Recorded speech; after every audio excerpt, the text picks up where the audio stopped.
నమస్తే.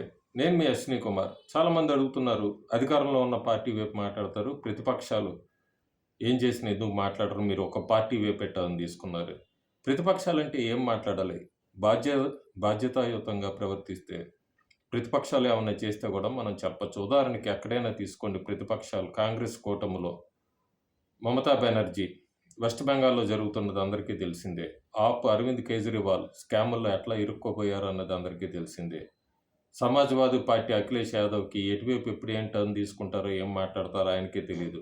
ఇంకా ప్రతిపక్ష నాయకుడు రాహుల్ గాంధీ గంటకో మాట, లోక్‌సభలో అన్నీ అసత్యాలు మాట్లాడడమే.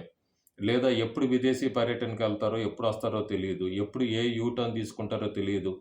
ఉదాహరణకి జమ్మూ కాశ్మీర్ ఎన్నికలు నేషనల్ కాన్ఫరెన్స్ వాళ్ళు పెట్టిన మేనిఫెస్టోని ఆర్టికల్ 370 గురించి, 35 గురించి అందరూ చూస్తూనే ఉన్నారు, చదువుతూనే ఉన్నారు. ఎక్కడైనా ప్రతిపక్షం అనేది ఒకవేళ అధికార పార్టీ తప్పు చేస్తే వేలెత్తి చూపాల్సిన అవసరం ఉంటుంది. కానీ వీళ్ళే 100 తప్పులు చేస్తున్నారు. అందుకే భారతదేశ ప్రజలు కంటిన్యూగా బీజేపీ లేదా ఎన్‌డీఏ కూటమిని ఎన్నుకుంటూ వస్తున్నారు. ఇప్పటికీ గూడా మనం రాహుల్ గాంధీలో చూస్తే మెచ్యూరిటీ అనేది ఎక్కడ కనపడదు పొలిటికల్‌గా. ఎంతసేపటికి గూడా అసత్య ప్రచారాలు లేదా బ్రిడ్జ్ పత్రికలో వస్తున్న కథనాలన్నీ గూడా చూస్తూనే ఉన్నాము. భారతదేశానికి ఎట్లా వీళ్ళందరూ గూడా వెన్నుపోటు కింద కదులుతున్నారో ముందుకి, ఎప్పుడు ప్రభుత్వాన్ని దించేయాలి, అశాంతి రగిల్చాలి, హింసను రగిల్చాలి, ఎస్సీ, ఎస్టీ, క్యాస్ట్ సెన్సస్ మీద అల్లర్లు సృష్టించాలి, లేదా హిందూ ముస్లిముల మధ్య మత ఘర్షణలు ఇవే ఎజెండా తప్ప ఎక్కడైనా భారతదేశం గురించి ఆలోచించి ముందుకెళ్దాము అనే ఆలోచన ఎక్కడా కనబట్టలేదు ఏ ప్రతిపక్ష పార్టీలో చూసినా గూడా. అందుకే ప్రజలు ఇంకా ప్రతిపక్షంలోనే కూర్చోబెట్టారు. రాబోయే రోజుల్లో గూడా వాళ్ళు తీరు మార్చుకోకపోతే ఖచ్చితంగా 2029లో గూడా ప్రతిపక్షంలోనే కూర్చుంటానికి సిద్ధపడాలి. చాలా కేసులు చుట్టుముట్టున్నాయి. ప్రతిపక్ష నాయకుడికి నేషనల్ హెరాల్డ్ కేస్ త్వరలోనే రాబోతోంది తెర మీదకి. పంజాబ్‌లో ఆప్‌కి, ఖలిస్తాన్ లాంటివి గూడా చుట్టుకోబోతున్నాయి.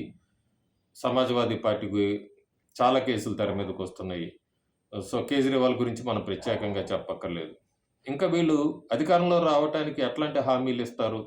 ఏ హామీ ఇచ్చినా గూడా నెరవేరుస్తామా లేదా అని ముందు వెనక ఆలోచించకుండా హామీలిచ్చేయటం, అధికారంలోకొచ్చాక వాటినన్నిటిని గూడా తూట్లు పడవటం కాంగ్రెస్ పార్టీకి బాగా అలవాటు.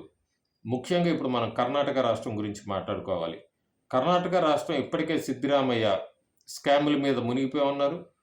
చాలా వరకు గూడా గవర్నర్ కూడా ప్రాసిక్యూట్ చేయమని సిద్దిరామయ్యని డైరెక్షన్ ఇచ్చారు గవర్నరు. సిద్దిరామయ్య ఏదైనా చేయండి, నేనెక్కడా స్కామ్ చేయలేదు. అవసరమైతే కుమారస్వామిని అరెస్ట్ చేస్తా అని చెప్తున్నారే తప్ప స్కాముల విషయం మాట్లాడకుండా జవాబు దాటివేస్తున్నారు. సో, ఇవన్నీ ఇప్పుడు కర్ణాటకలో పరిస్థితి అట్లా ఉంది. కాంగ్రెస్ అధికారంలో ఉంది, తెలంగాణలో ఉంది. అట్లాగే కర్ణాటకలో ఉంది. తెలంగాణలో కూడా ప్రస్తుతం మనం చూస్తున్నాం 8 నెలల నుంచి పరిపాలన నడుస్తుంది అన్నది అందరికీ తెలిసిందే. తెలంగాణ కాంగ్రెస్ గురించి కూడా ఒక వీడియో చేస్తాను. ప్రస్తుతం కర్ణాటక గురించి మాట్లాడుతున్నా. కర్ణాటక అధికారంలోకి వచ్చే ముందు కాంగ్రెస్ ఉచితంగా ఫ్రీ వాటర్ అంది, ఉచిత కరెంట్ అంది, ఉచిత మహిళలకు బస్ రైడ్ అంది, పాల బిల్లులంతా పాల రేట్లు పెరిగిపోతున్నాయి అన్నీ కూడా కంట్రోల్ చేస్తా ఉంది. అధికారంలోకి వచ్చాక ఏం చేస్తుంది? ఎలక్ట్రిసిటీ బిల్లు పెరిగిపోయినాయి, బస్ ఫేర్స్ పెరిగిపోయినాయి, వాటర్ టారిఫ్‌లన్నీ గూడా పెరిగిపోయినాయి, మిల్క్ రేట్లన్నీ పెరిగిపోయినాయి. అంతా కాకుండా కర్ణాటక డిప్యూటీ సీఎం శివకుమార్ అయితే ఎవరేమన్నా అనుకున్నా సరే, ఏం కామెంట్స్ చేసినా సరే, ఇక నుంచి వాటర్ ప్రైజులంతా కూడా పెంచుతున్నాం అంటున్నారు. ఇప్పటికే పాల బిల్లు లీటర్‌కి రూ. 3 పెరిగింది. పెట్రోల్, డీజిల్ అయితే రూ. 3 పెరిగింది.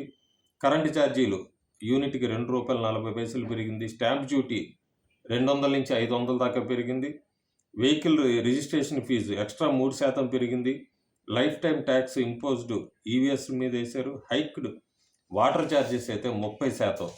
ఇవన్నీ కాకుండా ఇంకా వీళ్ళకి డబ్బులు కావాలి. డబ్బులు కావాలంటే ఇప్పటికే మన స్కాములు చూస్తున్నాం. వాల్మీకి స్కాము, ముడా స్కాము ఇవన్నీ ఉన్నాయి.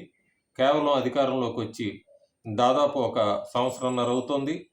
ఇప్పటికే ఇంకా వీళ్ళకి డబ్బులు కావటం కోసం కూడా ప్రభుత్వ భూములు, అలాగే స్టీలుకి సంబంధించిన భూములు కర్ణాటక క్యాబినెట్ డెసిషన్ తీసుకుంది.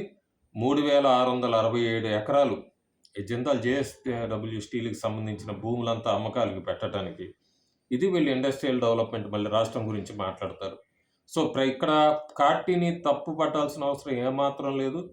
వీళ్ళకి ఓటేసిన ప్రజలను అనాలి.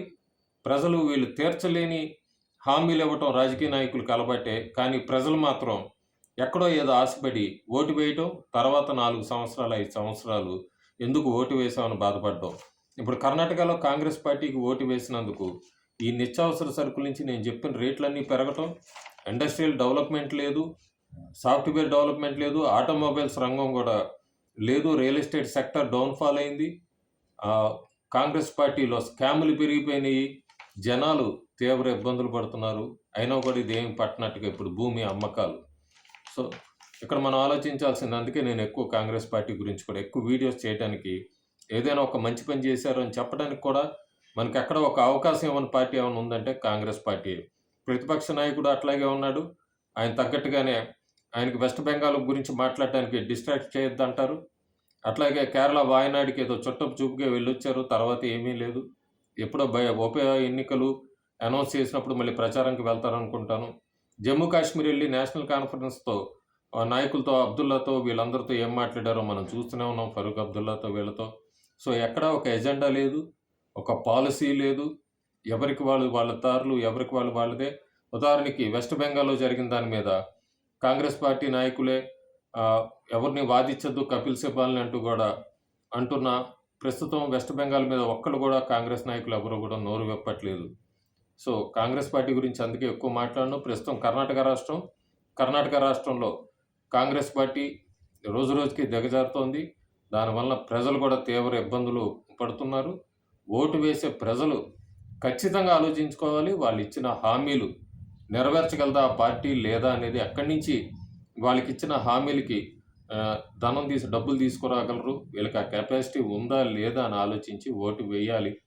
లేదంటే కర్ణాటక లాగానే మిగతా రాష్ట్రాలు కూడా అదే దారిలో నడుస్తాయి. Thank you.